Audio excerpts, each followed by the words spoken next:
Kawan GRI, bagi Anda yang bekerja di industri perikanan dan mengekspor produk Anda ke luar negeri, baik ke Eropa maupun ke Amerika atau ke Australia, ada beberapa standar yang memang harus dipatuhi oleh perusahaan Anda ketika ingin bersaing di pasar global.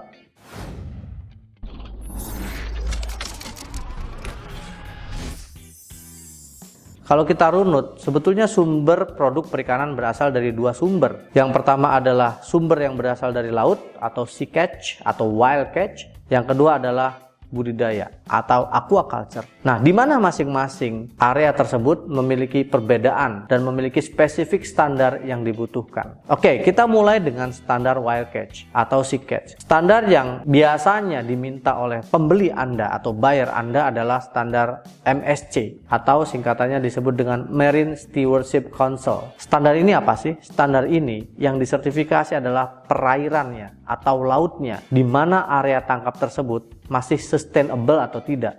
Karena isu yang diangkat oleh MSC adalah kesinambungan hayati dari sebuah perairan, di mana suatu perairan ini dinyatakan layak untuk ditangkap ikannya atau tidak. MSC ini merupakan standar yang saat ini sangat-sangat dibutuhkan oleh banyak pembeli, baik di Amerika maupun di Eropa. Karena ketika mereka menempelkan sustainable logo yang berlogo MSC logo, maka memiliki nilai jual yang lebih tinggi atau bahkan bisa masuk ke market-market yang lebih premium, yang tentu saja harga jualnya jauh lebih tinggi dibandingkan market-market yang standar. Nah, untuk mendapatkan MSC ini, maka tidak bisa berdiri sendiri. Anda sebagai suatu perusahaan harus bekerja sama dengan perusahaan lainnya, karena yang disertifikasi adalah lautnya. Maka biasanya satu area, kemudian bersama-sama, termasuk juga keterlibatan dari NGO ataupun pemerintah untuk bisa mensukseskan sertifikasi ini. Ketika lautnya sudah disertifikasi, ikan yang ditangkap dari dalam laut yang sudah disertifikasi tersebut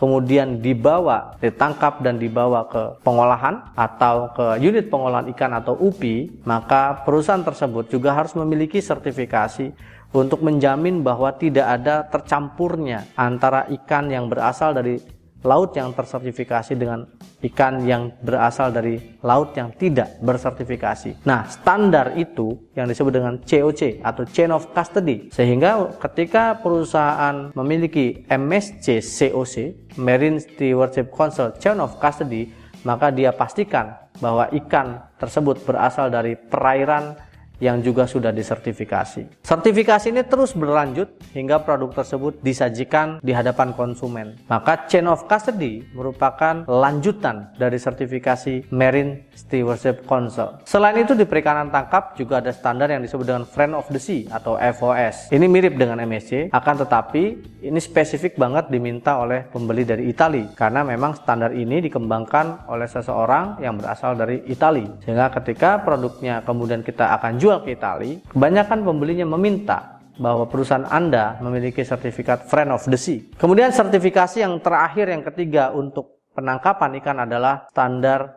dari GSA atau Global Seafood Assurance, di mana penekanannya adalah bahwa kapal penangkap yang menangkap ikan dari perairan juga harus disertifikasi. Nama sertifikasinya adalah RFVS atau Responsible Fishing Vessel Standard, di mana penekanannya adalah kapal penangkap ikan harus patuh terhadap semua regulasi, di mana kapal-kapal tersebut harus dipastikan bahwa mengikuti kaidah-kaidah regulasi yang ditetapkan sebagai kapal penangkap ikan, tidak menggunakan pekerja di bawah umur, tidak ada praktek perbudakan, terkait juga dengan keselamatan kerja dan keamanan pangan. Sehingga diharapkan ketika lautnya tersertifikasi, kapalnya tersertifikasi, sampai dengan unit pengolahannya tersertifikasi, maka ada jaminan bahwa sumber bahan baku berasal dari perairan yang jelas, ditangkap menggunakan kapal yang jelas, diproses di area proses atau pabrik pengolahan yang jelas. Jadi itu standar yang saat ini diinginkan oleh pembeli untuk perikanan tangkap atau wild catch fishery. Terus ikuti Instagram kami,